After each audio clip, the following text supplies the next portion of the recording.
नमस्कार साथियों, एक बार फिर स्वागत है आपका अपने YouTube प्लेटफॉर्म संवाद लाइव पर। आज की इस वीडियो में हम बात करने जा रहे हैं जवालापुर से पूर्व विधायक रहे सुरेश राठौर, जो कि रविदास आचार्य भी हैं, और उनकी कथित प्रेमिका कहे जाने वाली उर्मिला सनावर की। जी हाँ, आजकल फिर उनका जो प्रेम प्रसंग है या दोनों का तू मैन एक बार फिर जैसे जिन बोतल से बाहर निकल कर आता है, ऐसे ही सोशल मीडिया पर खूब फैल रहा है। जी हाँ दोस्तों, आज की इस वीडियो में हम बात करने जा रहे हैं उर्मिला सनावकर और सुरेश राठौर की। बने रहिए हमारे YouTube प्लेटफॉर्म संवाद लाइव के साथ। और हाँ, संवाद लाइव आपसे रिक्वेस्ट करता है कि हमारे चैनल को सब्सक्राइब करें, वीडियो को लाइक और शेयर करना भी न भूलें। आपको इस एक विशेष रिपोर्ट दिखाते हैं हम, आखिर सुरेश राठौर और उर्मिला सनावकर में क्या क्या में हो रहा है। ये देखिए एक विशेष रिपोर्ट। मैं मुंबई से अभिनेत्री उर्मिला सुरेश राठौर, ज्वालापुर के पूर्व विधायक सुरेश राठौर की द्वितीय धर्मपत्नी, जो हरिद्वार से आते हैं और भारतीय जनता पार्टी के एक वरिष्ठ नेता है, बड़े बड़े पदों पर आसीन रहे हैं, जिलाध्यक्ष रहे हैं, मंत्री रहे हैं, विधायक रहे हैं। मैं उनकी द्वितीय धर्मपत्नी हूँ। कल से एक प्रकरण मेरे सामने आया, एक एप्लीकेशन गई रानीपुर थाने में हरिद्वार। उन्होंने, पुलिस वालों ने मुझे फोन किया कि मैडम, एक रविंदर कौर जो है, जो सुरेश राठौर जी की पहली धर्मपत्नी है, मेरे खिलाफ एक एप्लीकेशन लेके गई है वो और दीपिका राठौर, कि आपने उनकी कोई अश्लील वीडियो, अश्लील फोटो आपने वायरल की है। तो मैं आपको बता दूं कि जो प्रकरण चल रहा है, जो कल से लेके अब तक, मैं आपके इसके बारे में एक स्पष्टीकरण देना चाहती हूँ। और आज मुझे पता चला है कि मेरे खिलाफ एक मुकदमा दर्ज होगा जो निराधार है। अधिकारियों ने निराधारी वो मुकदमा दर्ज किया है, जिसका कोई आधार नहीं है और कोई इन्वेस्टिगेशन के बिना ही। मैं आपको सबसे पहले तो उसके बारे में एक स्पष्टीकरण दे दूं। उस वीडियो के बारे में, एक राघव नाम का एक लड़का, राघव आनंद नाम का लड़का, जो कि मेरे संपर्क में अभी आया 3-4 दिन पहले। सबको पता है कि मैं सुरेश राठौर की द्वितीय धर्मपत्नी हूँ। तो उसने कहा, मैडम आप उनकी वाइफ हैं, और दीपिका राठौर जो कि SC मोर्चे की, भारतीय जनता पार्टी की प्रदेश मंत्री है, उन्होंने मुझसे लगभग 1.5 लाख रुपए लिए हैं। और 1.5 लाख रुपए उन्होंने मेरे से लिए, कैश लिए हैं, और मुझे बोला एक मॉल में आके जींस में रख के दे दो। और उन्होंने वो पैसे उसको दिए, दीपिका राठौर को। और उन्होंने बताया कि हम एक साइट के माध्यम से ऑनलाइन सेक्स करते हैं या ऑनलाइन बातें करते हैं। वो खैर उनका व्यक्तिगत जीवन है, मुझे उससे कोई लेना देना नहीं है। कोई व्यक्तिगत जीवन में अपने क्या कर रहा है, क्या नहीं कर रहा, मुझे सिर्फ अपने पति सुरेश राठौर से लेना देना है या अपने जीवन से लेना देना है। मैंने वो वीडियो तो नहीं भेजी, मैंने वो फोटोज भेजी सुरेश जी को, और जो रविंदर कौर दीदी हैं उनको वो वीडियो भेजी। मैंने कह दिया, सुरेश जी ये कुछ इस तरह का मैटर आया है, आप देख लो, इसको सॉर्ट आउट कर दो। मैंने लिखतम में दिया कि ये कब तक नंगा नाच चलता रहेगा आपके घर में। लेकिन सुरेश राठौर ने मेरा कोई फोन नहीं उठाया, कोई अटेंड नहीं किया, उल्टा मेरे खिलाफ मुकदमा लिखवाने के लिए ये लोग थाने चले गए। और अधिकारियों ने भी कोई बिना पूछताछ किए हुए मेरे खिलाफ मुकदमा लिख दिया गया है, जबकि मेरा उस वीडियो से कोई लेना देना नहीं है। कपड़े दीपिका राठौर उतार रही है, आपत्तिजनक स्थिति में दीपिका राठौर जो प्रदेश मंत्री है SC मोर्चे की, वो खड़ी है। मेरा उससे कोई लेना देना नहीं है। लेकिन ये लोग हर बार मुझे घसीटते हैं। उससे पहले भी, लगभग 6 महीने पहले भी एक मुकदमा मेरे खिलाफ लिखा गया था, ब्लैकमेलिंग और रंगदारी का। आप मुझे बताइए कि क्या कोई पत्नी ही रंगदारी या ब्लैकमेलिंग मांगती है? और कितनी मैंने ब्लैकमेलिंग और रंगदारी मांगी है? कौन से मैंने महल खड़े कर रखे? जिस घर में मैं रहती हूँ वो मेरी अपनी खुद की कमाई का घर है। कौन से मैंने गाड़ियां, कौन से फॉर्च्यूनर्स मेरे आगे पीछे गाड़ियां डोल रही हैं, चल रही हैं। तो मैंने सब साक्ष्य दिए हैं पुलिस को। और 6 महीने से मैंने एक प्रार्थना पत्र दे रखा, सहारनपुर पुलिस को भी दिया। वहां पे इन्वेस्टिगेशन होने के बाद वो जो मेरा जो प्रार्थना पत्र है, जो उसके बाद पूरा का पूरा उत्तराखंड पुलिस को दे दिया। जो मेरे IO है CO संजय चौहान बुग्गा वाला, उनको वो इन्वेस्टिगेट करने के लिए दिया है। उन्होंने मेरे बयान लिए, फिर सुरेश राठौर के बयान लिए, और लेकिन आज तक भी वो मुकदमा दर्ज नहीं हुआ। मैं आज सुबह से लेके अब तक संजय चौहान जी को 20 फोन कर चुकी, लेकिन मेरा कोई फोन नहीं उठा रहा। उत्तराखंड पुलिस में मेरे किसी ने मेरा फोन अटेंड नहीं किया। खैर कोई डजंट मैटर, वो उनका लुकआउट है। लेकिन उत्तराखंड पुलिस प्रशासनिक जितने भी अधिकारी है, मेरे उनसे रिक्वेस्ट है कि आप बिना इन्वेस्टिगेशन करे हुए आप कोई भी मुकदमा दर्ज कर देते हैं। ये वीडियो कहां से आई, कैसे आई, कहां से फर्स्ट बार वायरल हुई, आप उसका इन्वेस्टिगेशन तो करो। आप, ये जांच का विषय है। लेकिन आप लोग देखते हैं, उठाते और मेरे खिलाफ मुकदमा दर्ज कर देते हैं। कभी एक आरती गौड़ जिला पंचायत सदस्य है, वो मुकदमा दर्ज करा देती है। कभी रविंदर कौर मुकदमा दर्ज करा देती है। कभी सुरेश राठौर मुकदमा दर्ज करा देती है। और मैं हर चीज के साक्ष्य आपको दे रही हूँ, हर चीज के साक्ष्य दे रही हूँ, लेकिन मेरी कोई सुनवाई नहीं हो रही पिछले 6 महीने से। कि मैं किस डिप्रेशन से, किस मानसिक उत्पीड़न से मैं जूझ रही हूँ। मैं मुंबई आई हूँ, यहाँ पर भी आकर मुझे काम नहीं करने दे रहे, शूटिंग पे मुझे डिस्टर्ब कर रही हैं। कभी पुलिस वालों के फोन आते हैं, कभी सुरेश राठौर मुझे मारने की धमकी देता है कि मैं उस घर का एड्रेस जानता हूँ, उसकी करंट लोकेशन पता है मुझे, जिस घर में तुम रहती है मैं मुंबई पुलिस से उठवा लूंगा।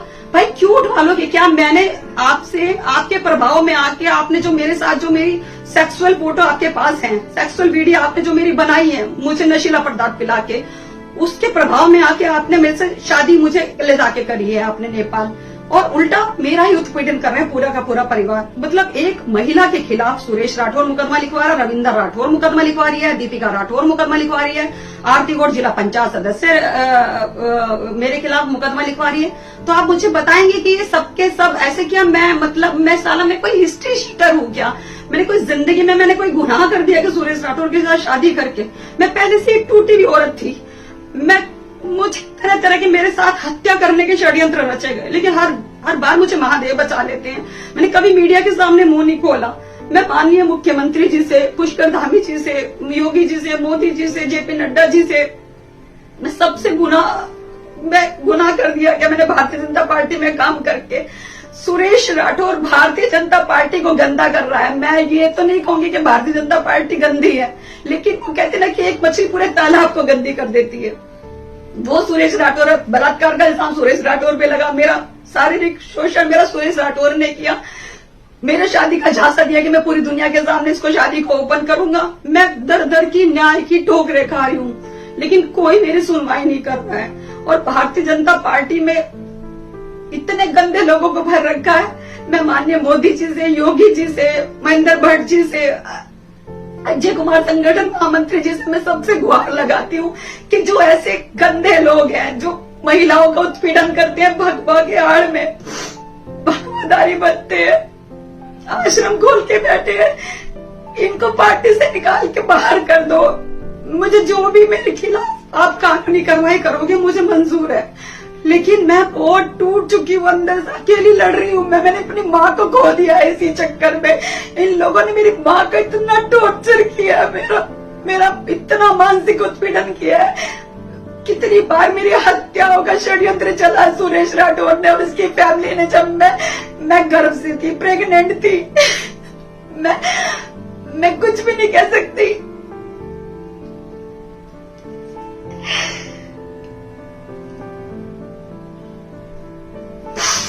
मैं सिर्फ इतना ही कहूंगी कि जो ये प्रदेश मंत्री, जो ऐसी मोर्चे की दीपिका राठौर है, वो कोई दूध पीती बच्ची नहीं है अगर किसी के सामने नी वस्त्र हो रही है। और मैं भी किसी की बेटी हूँ, वो भी किसी की बेटी है। मुझे कोई शौक नहीं है किसी की बेटी के कपड़े उतारने के। वो खुद अपनी स्वेच्छा से, अपनी मर्जी से वो कपड़े उतार रही है उस लड़के के सामने, तो उसमें मेरा कोई लेना देना नहीं है।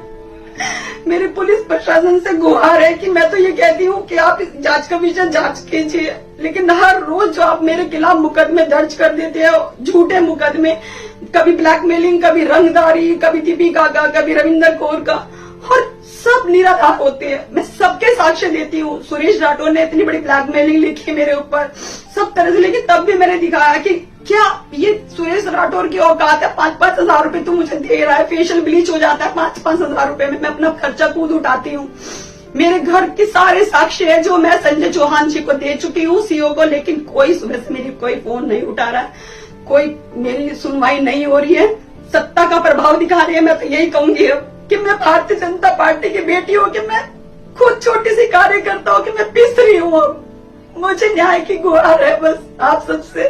मैं अपना काम करूँ, रोजी रोटी चलाऊं, पैसे कमाऊं, अपना मुंबई का घर चलाऊं, सहारनपुर का घर चलाऊं। मैं क्या करूं? सिर्फ कुछ आप ये बताइए। मैं मीडिया में बाइट दे रही हूँ, आपको जहाँ चलानी है चला लीजिए।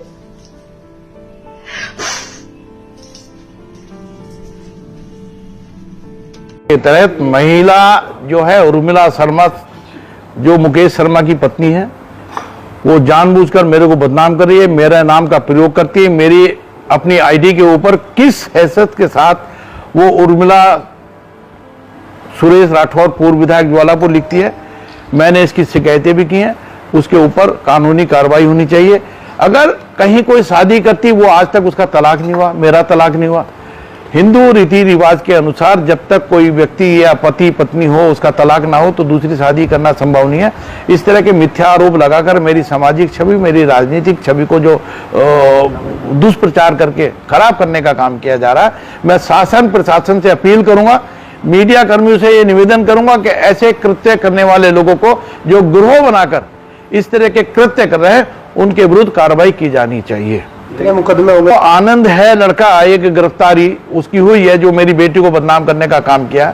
उसके विरुद्ध, उर्मिला शर्मा के विरुद्ध कई सारे मुकदमे दर्ज हैं। ज्वालापुर में मैंने कराया, मानहानि का दावा मैंने किया, मेरी बेटी ने उसको रानीपुर थाने के अंदर मुकदमा दर्ज कराया। आरती गौड़ जो जिला पंचायत की सदस्य थी, उसको भी इसी तरह से कृत्य अपने गृह में फंसाने का दबाव दिया। अगर नहीं मानी तो उसको भी बदनाम करने का प्रयास किया जा रहा है। ऑडियो झूठी बनाकर तरह तरह की आवाजें निकालकर, कौन सा ऐप है हम नहीं जानते, उसको भी बदनाम किया जा रहा है। तो इस तरह की कृत कार्रवाई, उसने भी मुकदमा सहारनपुर के अंदर दर्ज करा रखा है।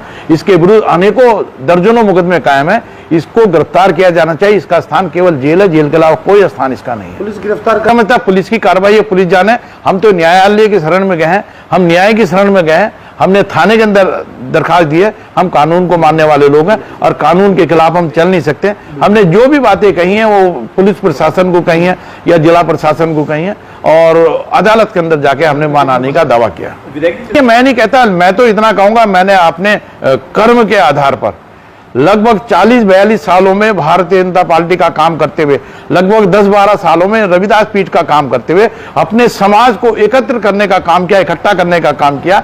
जिस दिन से माननीय प्रधानमंत्री जी सागर के अंदर उन्होंने मुझे अपना मुख्याचार्य बनाया, कुछ लोग मेरे पीछे पड़ गए जो सामाजिक लोग हैं, भारतीय जनता पार्टी से भी संबंध उनका है। उन्होंने इस महिला को आगे करके मेरे विरुद्ध जो साजिश रची है, उस साजिश का खुलासा होना चाहिए। अब इसका समय आ गया। और इस महिला का केवल एक उद्देश्य है, मुझे बदनाम करना।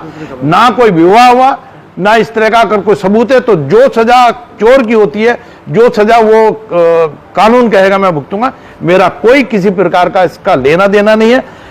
मेरे पास ये कह के आई थी कि मेरे पति ने मेरी हत्या करने का प्रयास किया है, मेरे बेटों ने मेरी टांगे दबाई, पति ने मेरा गला दबाने का काम किया। मैंने उसमें उसकी मदद की थी और उसके पति का आज तक उससे तलाक नहीं हुआ, उसका विवाद चल रहा है। और वो कहती है कि मैं पति के रूप में मेरा नाम लिखती है। ये सरासर नाइंसाफी है, गलत है, बेईमानी है। और मीडिया के माध्यम से, सोशल मीडिया के माध्यम से मुझे बदनाम किया जा रहा है। इस महिला को निश्चित रूप से जेल जाना चाहिए। मैं पुलिस प्रशासन से प्रार्थना करूंगा कि उसके विरुद्ध जांच करते हुए, कार्रवाई करते हुए गैंगस्टर की एक्ट के अंदर उसके अंदर मुकदमा कायम होना चाहिए। उसके विरुद्ध अनेकों मुकदमे दर्ज हैं। ठीक है, ठीक। साथियों, आज की वीडियो में इतना ही। अगर आपको हमारी यह वीडियो अच्छी लगी है तो लाइक करें, शेयर करें और हमारे चैनल संवाद लाइव को सब्सक्राइब करना न भूलें। मिलते हैं अगली वीडियो में, तब तक के लिए नमस्कार, जय हिंद।